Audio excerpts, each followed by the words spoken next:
사랑하는 성도 여러분, 한 주간 동안 잘 지내셨습니까? 폭염 속에서 또 코로나 상황 속에서 여러분들 건강한 모습으로 모든 삶의 자리에서 승리하는 성도가 되시기를 바랍니다. 오늘 거룩한 주일을 맞이해서 비대면으로 하나님 앞에 제단 쌓는 사랑하는 성도 여러분들, 하나님 앞에 예배하는 이 귀한 시간에 하나님께서 주신 영육간의 은혜가 축복이 함께 하시기를 바랍니다.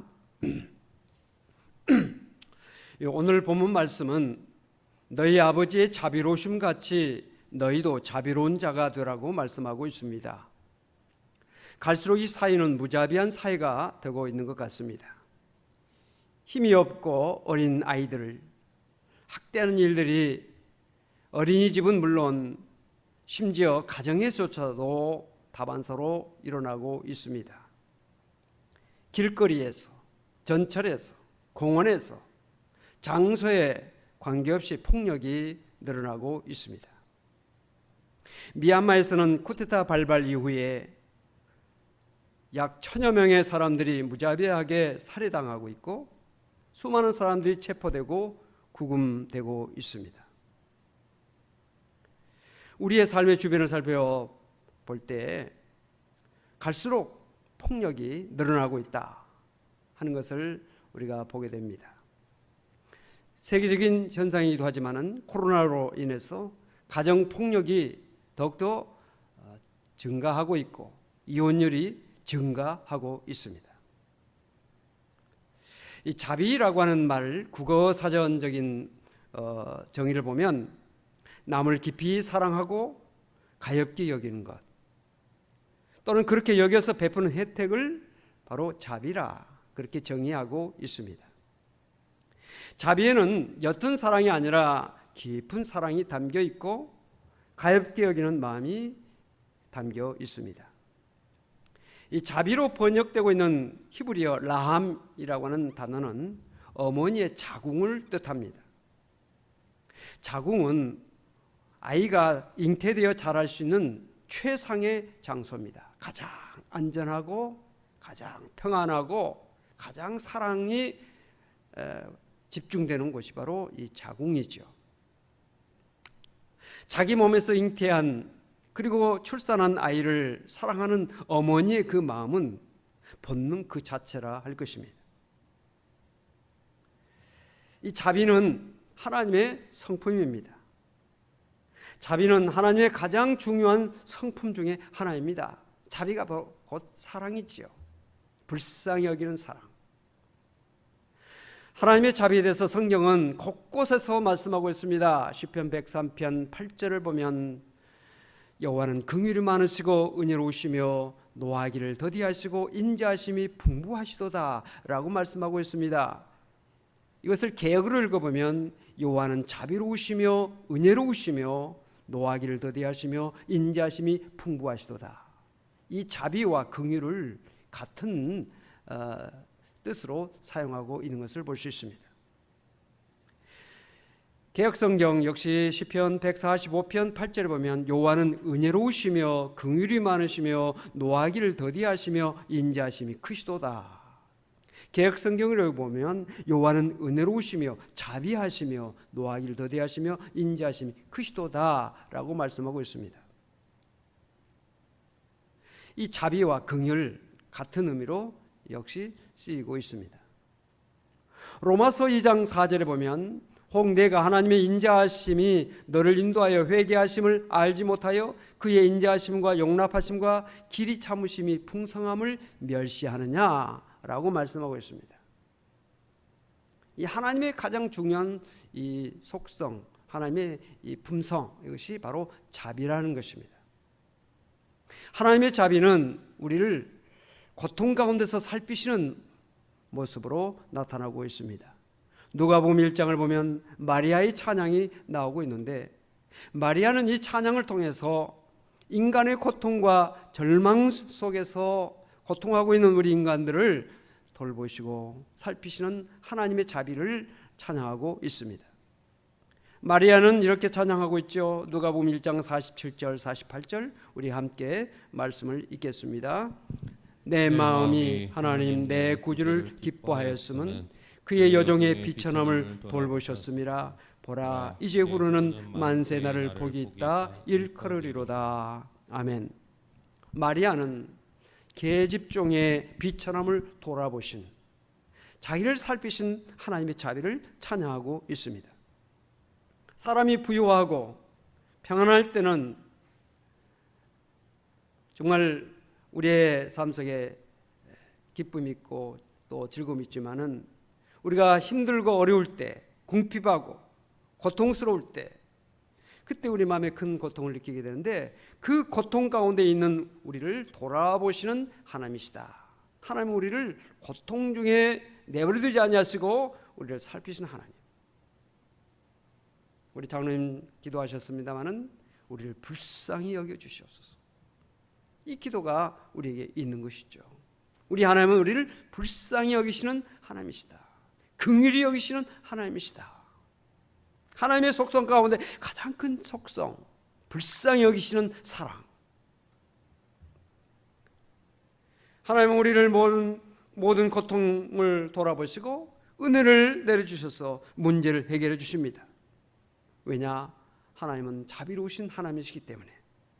오늘 시간도 하나님의 자비하심이 힘들고 어렵고 고통 가운데 있는 성도 여러분들에게 함께 하시는 은혜가 있으시기를 바랍니다. 하나님의 자비는 인간을 죄와 사망에서 구원하심으로 나타납니다.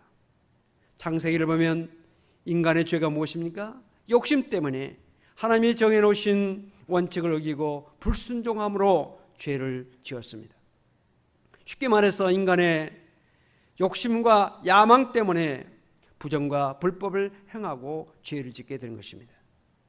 그 죄값으로 평생 죽도록 고생만 하다가 마지막에는 허무하게 인생을 마쳐야 합니다.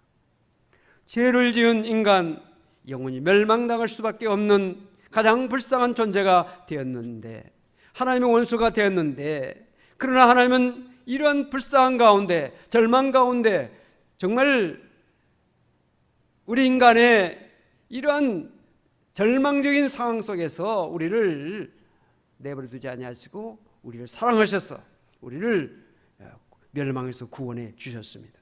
그 내용이 에베소서 2장에 잘 나타나고 있습니다.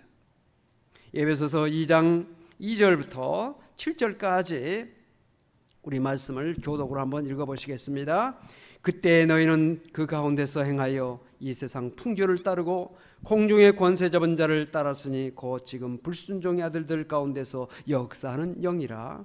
전에는 우리도 다 그 가운데서 우리 육체의 욕심을 따라 지내며 육체와 마음에 원하는 것을 하여 다른 이들과 같이 본질상 진노의 자녀였더니, 긍휼이 풍성하신 하나님이 우리를 사랑하신 그 큰 사랑을 인하여 허물로 죽은 우리를 그리스도와 함께 살리셨고 너희는 은혜로 구원을 받은 것이라. 또 함께 일으키사 그리스도 예수 안에서 함께 하늘에 앉히시니 이는 그리스도 예수 안에서 우리에게 자비하심으로써 그 은혜의 지극히 풍성함을 오는 여러 세대에 나타내려 하심이라. 그렇습니다. 우리 인간은 하나님의 말씀에 불순종하여서 죄를 지음으로 진노의 자녀였습니다. 그런데 긍휼이 풍성하신 하나님, 자비하신 하나님께서 그 큰 자비로 우리를 사랑하셔서 그 큰 사랑을 인해서 허물로 죽은 우리 인간을 그리스도와 함께 살리시고 일으키사 구원하여 하늘 백성, 하나님의 자녀가 되게 하신 것입니다. 그 이유는 하나님의 자비하심을 여러 세대에 나타내기 위해서라고 말씀하고 있습니다. 그러면 우리는 하나님의 그 신사랑을 우리의 자녀들, 자자손손 대대로 하나님의 사랑을 나타내고 증거하고 가르쳐야 되는 것입니다. 하나님은 자비로우신 하나님이기 때문에 우리는 자비로우신 하나님께 예배해야 합니다. 우리 성도들은 하나님의 자비하심을 찬양해야 하고 그에게 예배로 영광을 돌려야 합니다. 사도 바울은 로마서 12장에서 이렇게 말씀하고 있습니다. 그러므로 형제들아, 내가 하나님의 모든 자비하심으로 너희를 구원하노니 너희 몸을 하나님이 기뻐하시는 거룩한 산제물로 드리라. 이는 너희가 드릴 영적 예배니라 라고 말씀하고 있습니다. 하나님은 우리의 예배를 받기를 원하시는데 우리의 몸과 마음과 정성을 기울여서 살아계신 하나님 앞에 예배를 드려야 됩니다. 바울은 우리가 영적 예배를 드려야 될 근거로서 하나님의 자비하심을 말하고 있습니다. 이 하나님의 자비하심은 매우 중요한 개념입니다. 우리가 흔히 하나님의 자비하심이라고 하는 말을 상투적인 언어로 사용하기 쉽습니다. 입버릇처럼 자비하신 하나님, 하지만 정말로 우리 마음속에 하나님의 자비하심을 믿고 찬양하며 그 언어를 사용하고 있는가, 우리 자신을 한번 생각해 볼 필요가 있습니다. 하나님의 자비하심은 영적 예배를 여는 열쇠입니다. 왜냐하면 하나님의 자비하심이 없이는 진정한 예배가 이루어질 수가 없기 때문에 그렇습니다. 우리가 어린아이들에게 일을 시켜봅니다.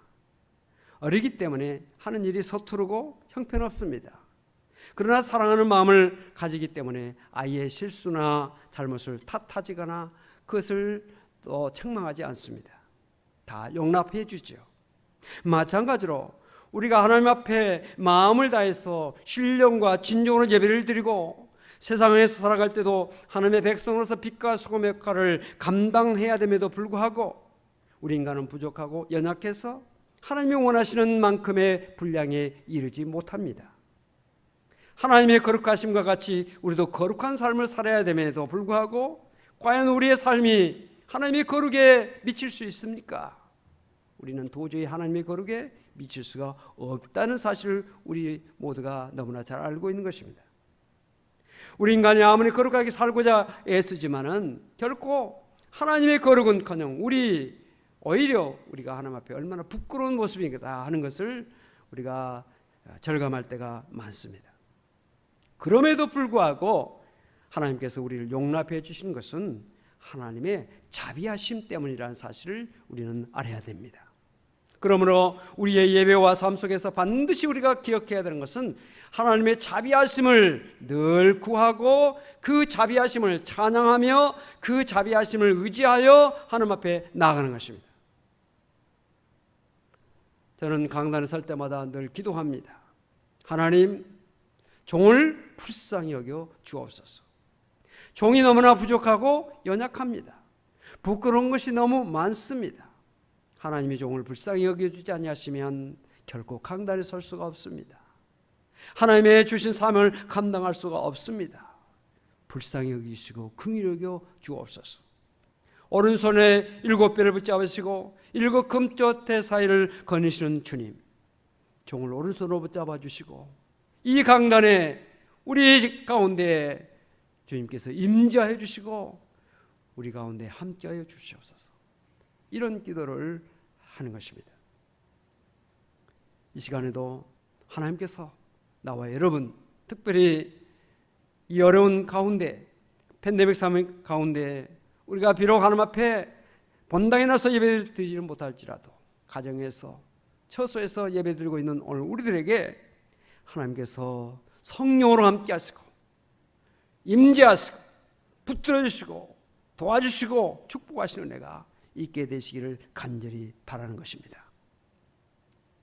그래서 성도들의 모든 어려움을 다 해결해 주시고 질병도 치료해 주시고 가정의 문제, 자녀의 문제, 사업의 문제, 직장의 문제, 우리의 상황 속에서 다가올 모든 어려운 문제를 하나님 불쌍히 여주셔서 해결해 주시고 살펴주셔서 이 모든 어려움이 물러가게 해주시옵소서. 이런 기도를 우리가 드리면서 예배를 드리고 있는 것입니다. 오늘도 하나님의 크신 자비하심이 나와 여러분에게 함께 하시기를 바랍니다. 우리는 하나님의 자비를 나타내며 사는 성도가 되어야 합니다. 자녀는 부모를 닮습니다. 성도는 하나님의 자녀이기 때문에 하나님의 성품을 닮아야 합니다. 성도는 하나님의 형상을 가지고 태어났기에 성도 마음에는 마땅히 자비하심이 있어야 합니다. 곤경에 처한 사람을 보면 불쌍한 마음이 들고 도와주고 싶은 마음이 들어야 합니다. 이것이 바로 자비의 마음이죠. 한문으로 말하면 측은지심, 불쌍히 여기는 마음. 누가복음 10장을 보면 선한 사마리아 사람의 비유가 나오죠. 예수님께서 이 선한 사마리아 사람의 비유를 이야기하게 된 그 이유가 바로 10장에 나오고 있습니다. 한 율법사가 예수님께 나와서 내 이웃이 누굽니까? 이웃을 사랑하라고 하는데 이웃이 누굽니까? 라고 물었습니다. 그때 예수님께서 그 율법사의 물음에 대답하시기 위해서 이 선한 사마리아 사람의 비유를 말씀하신 것입니다. 우리 그 내용을 너무나 잘 알고 있습니다. 어떤 사람이 예루살렘에서 여리고로 내려가다가 강도를 만났는데 강도가 그 옷을 벗기고 때려 거반 죽게 되었습니다. 그리고 내버리고 갔습니다. 마침 한 제사장이 그 길로 내려가다가 그것을 보고 피하여 지나갔습니다. 한 레인도 그곳에 이르러서 그를 보고 피하여 지나갔습니다.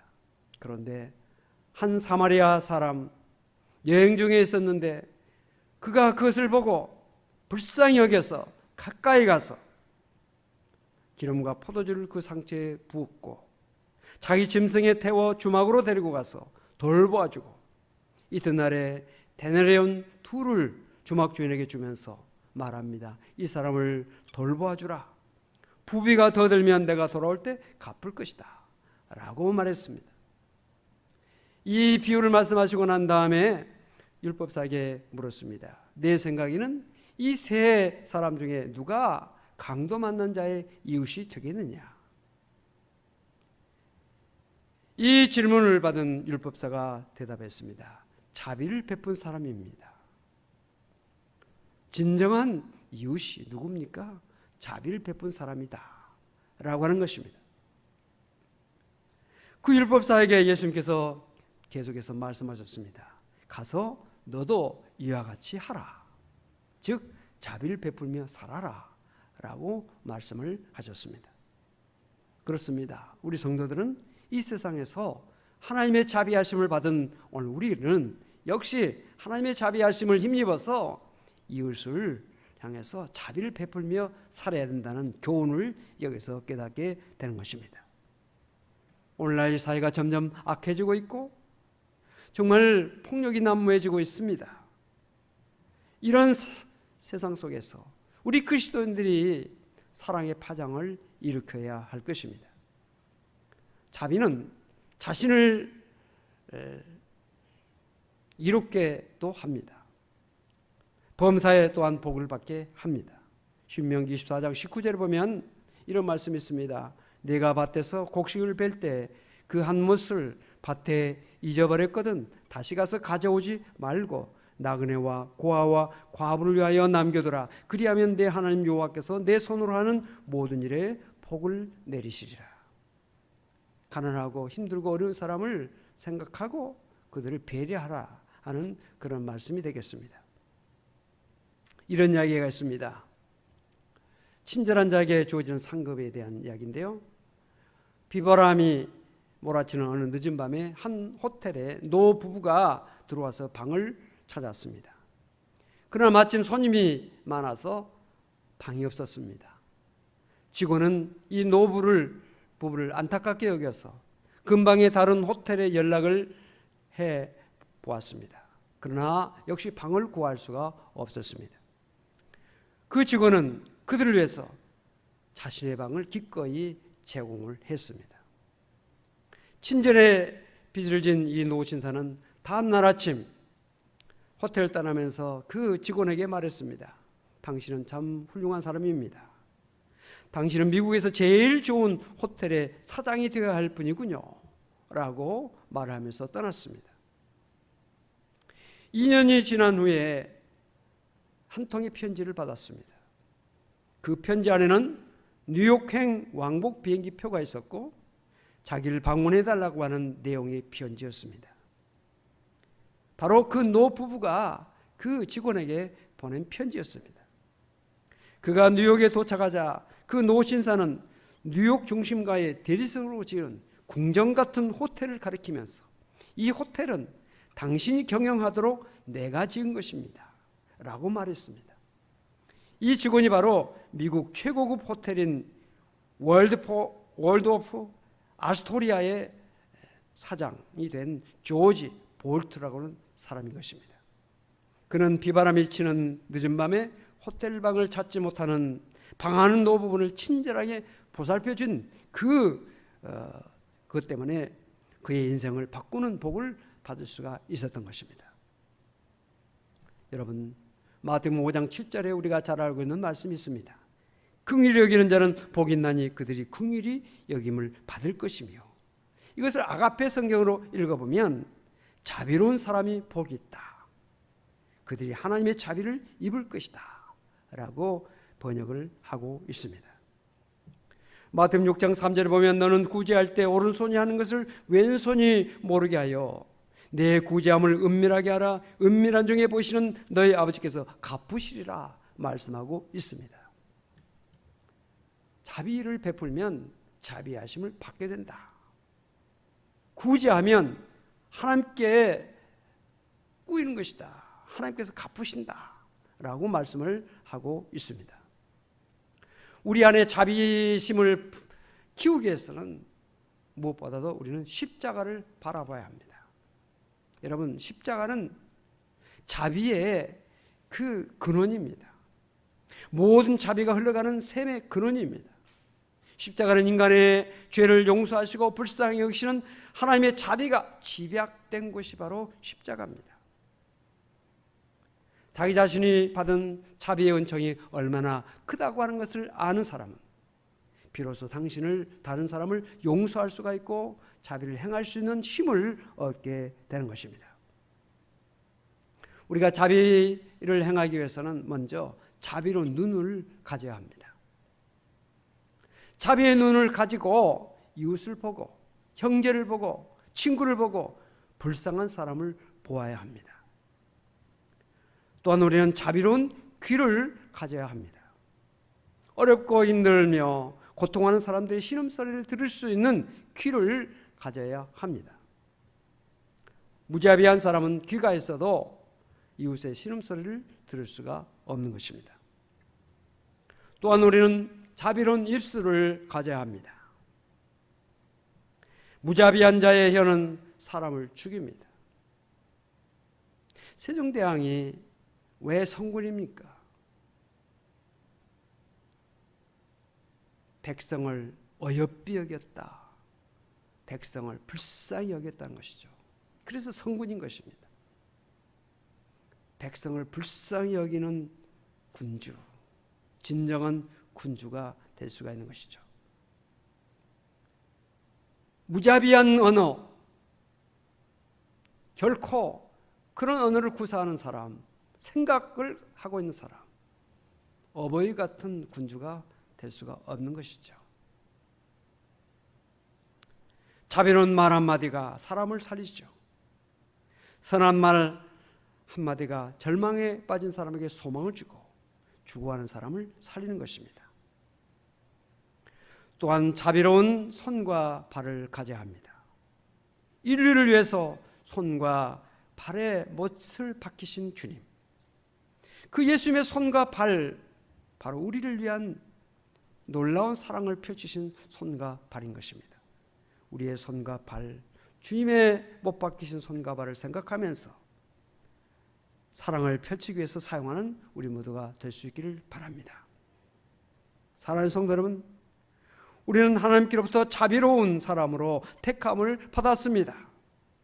하나님은 당신이 자비하신 것처럼 당신의 백성들이 자비로운 삶을 살기를 원하고 계십니다. 어느 때보다도 자비가 필요한 시대다, 이렇게 생각이 듭니다. 자비의 열매를 풍성하게 우리의 가정, 직장, 사업장, 우리의 모든 삶의 자리에서 펼쳐서 하나님을 기쁘시게 하는 우리 모두가 될 수 있기를 바랍니다. 기도하십시다. 하나님, 감사합니다. 많은 어려움 가운데 이 시대의 시기를 지나가고 있습니다. 절망, 고통, 슬픔, 괴로움, 우리의 삶의 언어로서 표출되고 있습니다. 우리를 불쌍히 여겨주시고 긍휼히 여겨 주시옵소서.